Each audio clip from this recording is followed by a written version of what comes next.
I doing? Actually, I was using a system called solar DC inverterless. I'll talk more about it. This was designed by us. And I was actually put it at my home. I was putting full DC wiring. And I had DC lights, DC fan, not AC. Most of you use alternate current. All of us use alternate current. I was using DC light, DC fan, solar, battery, everything. Now, why will that give me something like this? So, just to give you this picture, so first time we started talking about this DC, I remember my young colleagues, young faculty colleagues, started looking at us, me and one of my colleagues, who started talking about DC instead of using AC. What has gone wrong with you, with these people?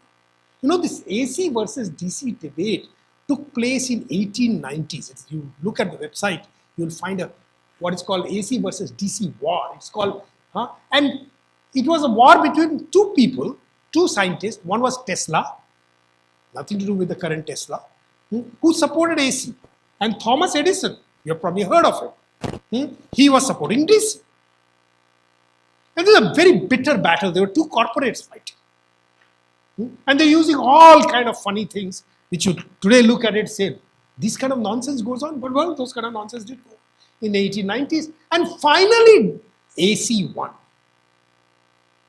AC won because you could transmit longer distance by stepping up the power and stepping down using a transformer. Something like a transformer came, and transformer enabled AC to win, whereas DC you could not do transformers at that time. So you could do that and you could reduce losses. That was the reason AC won. And then everything was AC. Everything, the whole world became AC. All transmission line all over the world became AC. Gradually, homes and offices became AC. All appliances became AC. All the research and development took place on AC. Everybody worked on AC only. All the protection, everything that we today use is AC. And suddenly, all R&D on DC stopped. No new work took place. So it is anyway not useful. So why are we talking about DC today? Can you tell me anything else you are using at your home? Grinder, again a motor. If you use AC motor, yes, the efficiency will be very poor. You use a DC motor, half the energy. What else? Refrigerator, again uses a compressor, which uses a motor. Currently AC motor is used, but you know, this Sachin Tendulkar advertises that this new motor, inverter based motor, is actually a DC motor. What else?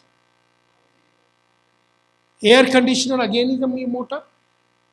Old A1s. The new air conditioners that are advertised are again inverter based air conditioners, are high efficiency, energy efficiency motors, and all the appliances are DC. So what are we using DC?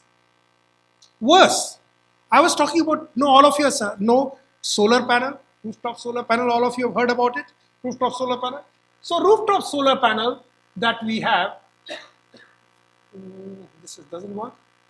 Oh, sorry, what happened? Wait, turn off here. The light doesn't work. But the rooftop solar panel that we use, it gives you DC output. It gives you DC output. Doesn't give you AC output. Batteries. All of us use batteries. All batteries are only takes DC input and DC output. I told him there is nothing. There is AC that you are using very much. Or even if you are using today for energy efficiency reason, you will convert everything into DC. Now, yes, 30 years back, something happened. But why are you so stuck with it? Why not think of DC? What we had noticed is that if I took a solar panel and if I start using it with my AC load, I have to convert DC to AC. And then I can synchronize with the grid. Then, if I'm going to use a battery, and with solar I have to use a battery because solar can fluctuate.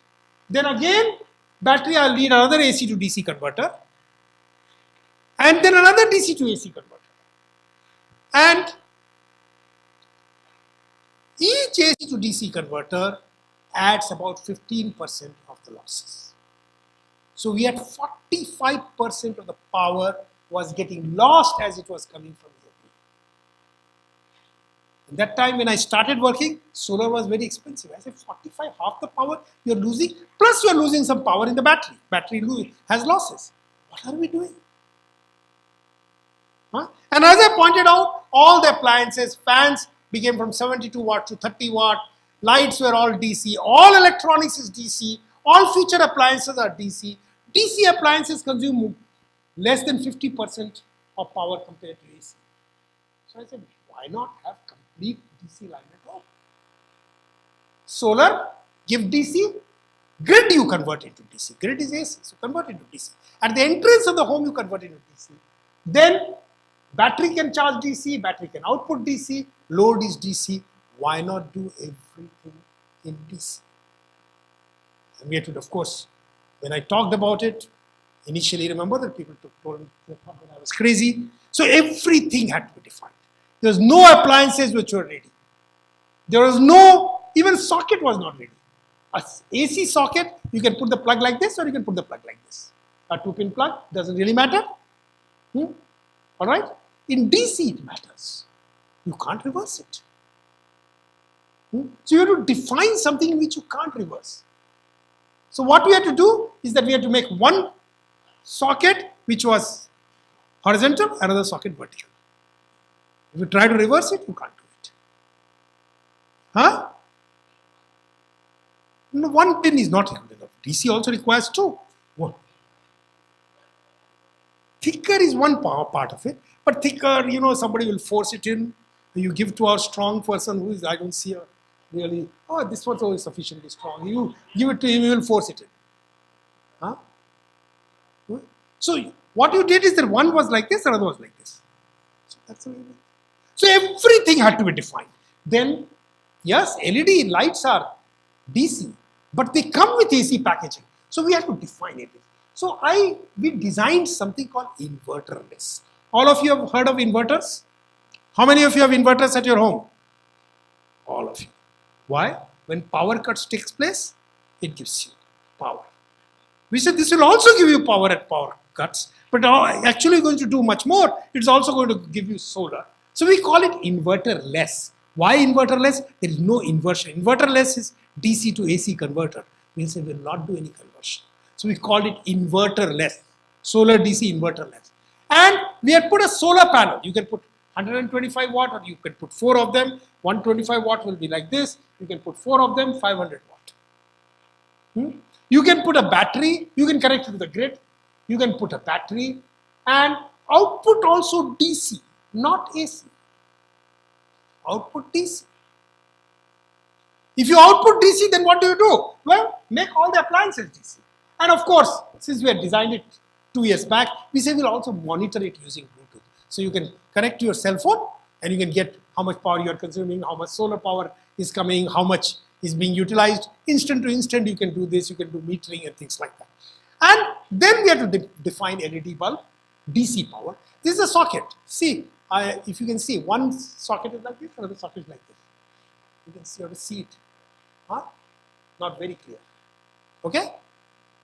We have to define a DC fan, DC tube light. We also designed a remote. And actually we put together the first package which was installed at my home was one solar panel, one battery. Initially I had only one fan, one tube light, one bulb, one remote, and all these things together with some sockets for laptop and cell phone. It costed about 20,000 rupees.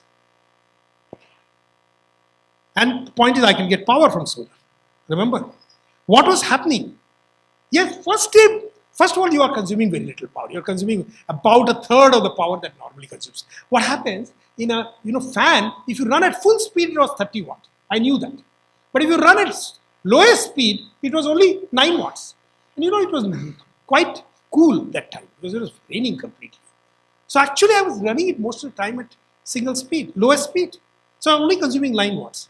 The LED bulb light, it consumes 15 watts. But if you dim it, it consumes only 5 watts. So when I was not eating or not doing some reading, I would reduce the light. And then what will happen, my power almost went down. Next morning sun came, it was not very good sun. Next morning mild sun came, but still it started charging again my battery. The third day, in fact, there was a bright sun. So completely charged the battery. Fourth day there was sun, so there was really no problem. So we then designed all kinds of things. We designed a desert cooler. Normal desert cooler consumes about 200 watts. This consumes about 120 watts. We took a television, which was, television is DC. We just connected television. We designed a DC mixer. We designed all kinds of things. We are today designing butter churner, atta chakki, sewing machine, roti machine, refrigerator, charkha, stove, every single thing we started doing. Now, of course, one of the big problems is completely departure from your current existing ones. But you know, first of all, it consumes only 40% of the power that the current homes consume. So from energy efficiency, it's great. Number two, you put a smallest solar panel and you can get most of the power. So grid required very limited. Your bill becomes very, very low. And number three, that you are using solar suddenly. Very cost effective. I'll show you some of the cost effective. After having demonstrated at IIT, number of homes, my office is DC, home is DC, we started connecting number of faculty homes. In fact, the first, what we did was a new women's hostel being built. We actually converted the whole floor to DC. The most interesting thing is, we didn't tell anybody. 4 or 5 months after the women had moved in, we went and asked, did you notice anything? Did you see? I said, no. So you notice something with your lights and fan? Not. In fact, that was the best answer that we could hear. That they don't feel anything negative, and we're actually consuming 40% of the power that was normally getting consumed.